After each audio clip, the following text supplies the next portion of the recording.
रामू, 6 बज गए। बबलू अभी तक स्कूल से लौटा नहीं? जी नहीं। साहब का भी पता नहीं, मैं खुद जाके देखती हूँ।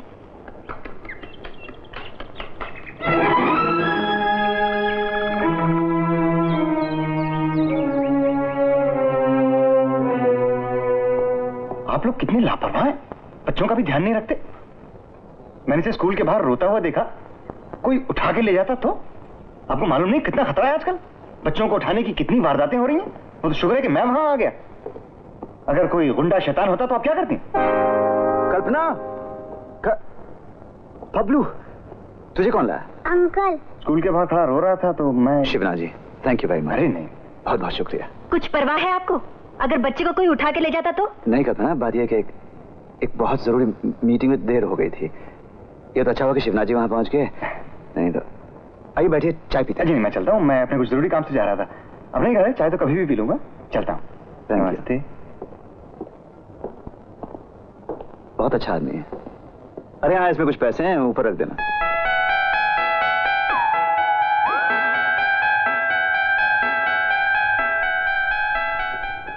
बबलू तैयार है। कल्पना, बबलू को स्कूल से लाने और ले जाने के लिए और तुम्हारी शॉपिंग वगैरह के लिए मैंने एक गाड़ी खरीद ली है और ड्राइवर का इंतजाम भी कर लिया है। ड्राइवर,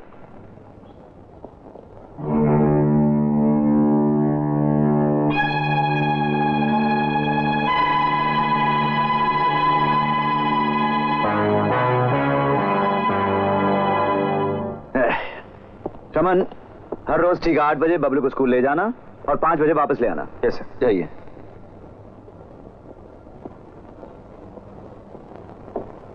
कल्पना, इंसान की जिंदगी में भी कैसे कैसे मोड़ आते हैं। अब इस रमन को ही देख लो, एक लखपति बाप का बेटा है, लेकिन हालात ने इसे सड़क पर लाकर खड़ा कर दिया। बेशक स्मगलिंग के केस में जेल काट चुका है, मगर बगैर मुझसे कुछ छुपाए सब कुछ साफ साफ बता दिया। ऐसे लोग मुझे बहुत अच्छे लगते हैं। ऐसी क्या खास जरूरत थी ड्राइवर रखने की? मुझे तो कोई काम रहता नहीं, और बबलू तो स्कूल बस में भी आ जा सकता है। नहीं, सोच समझ कर रखा है मैंने उसे। किसी वक्त मुझे भी तो जरूरत पड़ सकती है उसकी।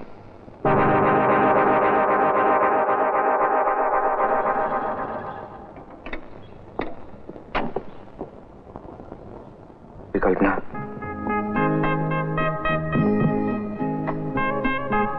कल्पना, तुम शायद ये सोच रही हो कि मैंने तुम्हें धोखा दिया है। नहीं, मैं जब तुम्हें आखिरी बार मिला था, उसके बाद मैंने डैडी से मिलकर उनसे इजाजत ले ली थी तुमसे शादी करने के लिए। मगर होनी को कौन टाल सकता है। इससे पहले कि मैं तुम्हें यह खुशखबरी सुना सकता, पुलिस ने मुझे और मेरे डैडी को गिरफ्तार कर लिया। तभी मुझे पता चला मेरे डैडी स्मगलिंग करते हैं। वो अभी तक जेल में है। मैं 5 साल जेल में रहा। उन सालों में हर दिन हर पल यही ख्याल मुझे कुरेदता रहा कि तुम्हारा क्या हुआ। इसलिए अपनी सजा भुगतने के बाद मैंने तुम्हें बहुत तलाश किया, मगर मेरी बदकिस्मती का किस्सा यहीं खत्म नहीं हो जाता। जब मैं काम के लिए मारा मारा फिर रहा था तो मेरी मुलाकात हुई भी तो कुमार साहब से, और उन्होंने मुझे नौकरी दे दी। मैं नहीं जानता था ये नौकरी मुझे तुम तक पहुंचाएगी। कल्पना, मैंने कभी किसी का बुरा नहीं चाहा। ये सब किस्मत का खेल है। कल तक मैं तुम्हारे बारे में जानने के लिए बहुत बेचैन था, लेकिन आज तुम्हें कुमार साहब जैसे इंसान का घर बसाए हुए देखकर मेरे दिल का बोझ उतर गया। तुम्हारे सुखी संसार पे मैं अपना मनुष्य साय नहीं पड़ने दूंगा। मैं वादा करता हूं बहुत जल्दी किसी न किसी बहाने से यहां से चला जाऊंगा।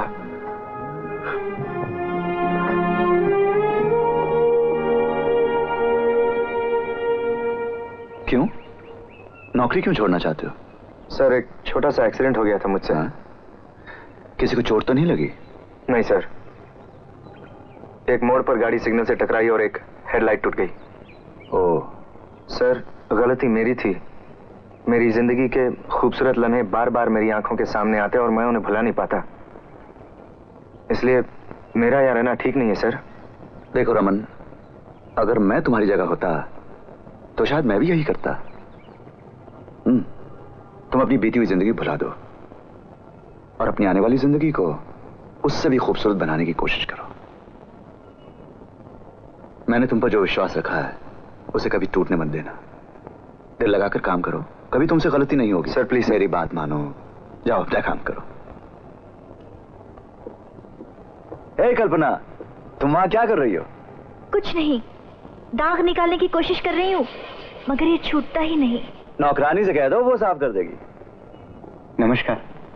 अरे शिवनाथ जी, आइए बैठिए। बहुत दिनों बाद आए। जी नहीं, मैं बीच में एक बार आया था, आपसे मुलाकात नहीं हुई, फोटोज देकर गया था। हाँ, कल्पना ने दिखाई थी। वो उन्हीं में से कुछ इलाज करके लाया हूँ। हाँ। मैंने सोचा घर की दीवारों पर अच्छी लगेंगी। ओके। हाँ कल्पना, नमस्ते। आओ आपका बैग। आओ बैठो। भाई शिवनाथ जी ये एनलार्जमेंट्स लाए हैं, कहते हैं दीवारों पर बहुत अच्छी लगेंगी। आप भी देख लेते ना। अरे भाई, ये तस्वीरों का डिपार्टमेंट कल्पना का है, आप बिल मुझे भेज देना। अरे साहब, आप शर्मिंदा कर रहे हैं, दोस्तों से फोटोज के पैसे नहीं लिए जाते। अरे अच्छा भाई चलें। अरे हाँ, वो मेरे प्रिंसिपल खन्ना साहब आएंगे। मैं तो एक जरूरी मीटिंग में रहूंगा, मिल नहीं पाऊंगा। मेरी तरफ से माफी मांग लेना। और ऊपर 25,000 रुपए पड़े हैं, उन्हें दे देना। हॉस्टल बनवा रहे हैं। हाँ। अरे आप बैठो ना, कुछ चाय। जी मैं भी चल रहा हूँ, मैं आपके साथ लिफ्ट ले सकता हूँ? हाँ जरूर। अच्छा कल्पना जी, मैं फिर आऊंगा। मैं प्रोफेसर खन्ना हूँ, हम कुमार से मिलने आए। आइए आइए, उन्होंने मुझे आपके बारे में बता दिया था। आइए तशरीफ रखिए। माफ कीजिए, वो किसी जरूरी मीटिंग में बाहर गए हैं। ओह। आप बैठिए ना, आपकी अमानत वो मुझे दे गए हैं, मैं भी लाती हूँ। सावित्री, चाय तो लाना।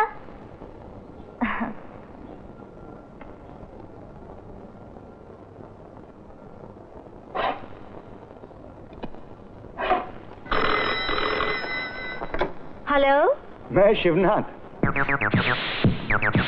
माफ कीजिए, आपको तकलीफ दी। क्या है कि आज सुबह ही मेरे ज्ञान नेत्र ने मुझे याद दिलाया कि मेरे दूसरे इंस्टॉलमेंट का वक्त हो गया है, और मुझे एक तरकीब भी सुझाई है।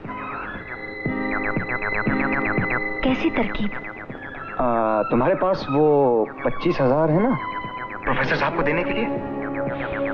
मतलब ये सारे रुपए? नहीं नहीं नहीं कल्पना, मैं लालची आदमी नहीं हूँ, मुझे सारे नहीं चाहिए। उसमें सिर्फ 20,000 मुझे दे दो, और बाकी के सारे उन कॉलेज वालों को दे देना। भैया आखिर उन्हें भी तो जरूरत है। पर कुमार साहब को तो पता चल ही जाएगा। ओह लेकिन वो ये सोचकर तो खुश होंगे कि एक किस्त में 2 कर्ज चुका दिए। मैं अभी वो 20,000 लेने आ रहा हूँ। हाँ नहीं नहीं, ये घबराओ मत, तुम जरूर कुछ ना कुछ सोच लोगी।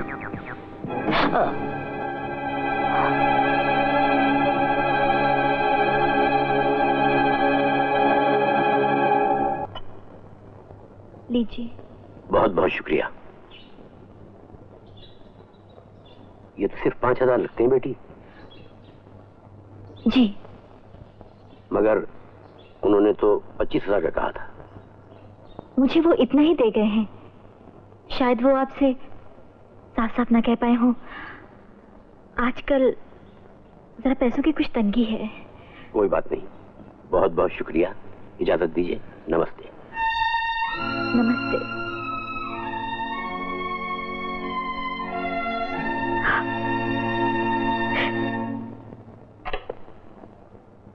आ, 25 पहले दिए थे, 20 ये हो गए। हिसाब किताब की बिल्कुल फिक्र मत कीजिएगा। हाँ, मैं ईमानदार आदमी हूँ और आपका मददगार भी हूँ। अच्छा, बाकी के पैसे कैसे देने हैं वो भी मैं आपको बताता रहूँगा। हाँ, वो तो तुम बताओगे ही। जी ठीक समझा। अच्छा मैं चलता हूँ, नमस्ते।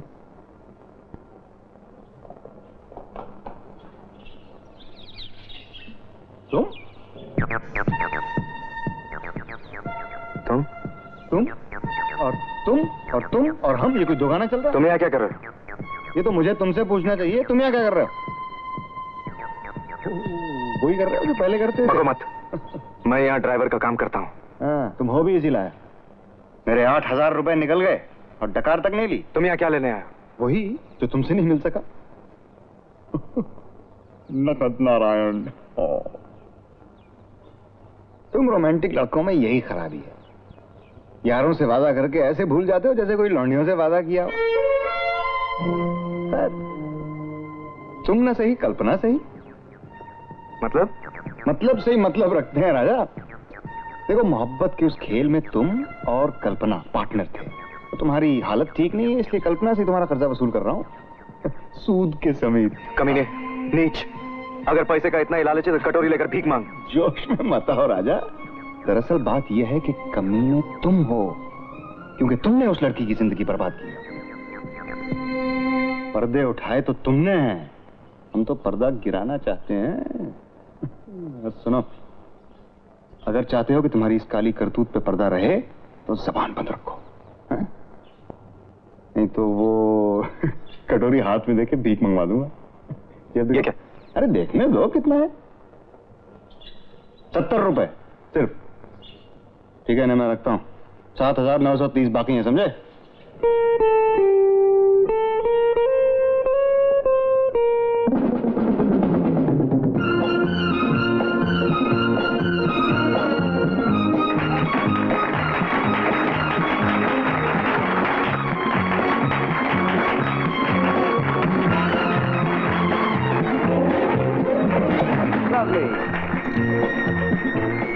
दोस्तों, आज कुमार साहब और कल्पना जी की छठी शादी की शादी की छठी सालगिरह है। आदर्श पति, आदर्श पत्नी, क्या परिवार है, क्या कारोबार है। दोनों का एक दूसरे से प्यार ही प्यार है। मेरा बस चले तो इनकी आंख का काजल इनके गाल पे लगा दूं, ताकि मुझ जैसों की नजर न लगे। मुझे यकीन है कि जैसे हम लोग आज इकट्ठा हुए हैं, वैसे हम लोग इनकी शादी की सिल्वर जुबली मनाने को भी इकट्ठा होंगे। रस्म दुनिया भी है, दस्तूर भी है, मौका भी है, और खुशी के ऐसे मौके पर गाना तो हुआ ही करता है, हैं? पर सवाल यह है कि गाना गाएगा कौन? आप गाएंगे? नहीं, आप गाइए। आप? जी नहीं, मैंने सब टालने की कोशिश करेंगे, बेकार में वक्त जाया होगा। मुझे एक आइडिया आया है। बबलू इधर, बबलू की आंख पे पट्टी बांध देते हैं और उसको खुला छोड़ देंगे, ठीक है? और जिसको भी ये हाथ लगाएगा उसे गाना गाना पड़ेगा, ठीक? जी अगर मैनू छू लेता था, मैनू तो रोना भी नहीं आता। पापा जी कोई गाल नहीं, कोई संगीत सम्मेलन तो है नहीं, गा देना कुछ भी, कुछ।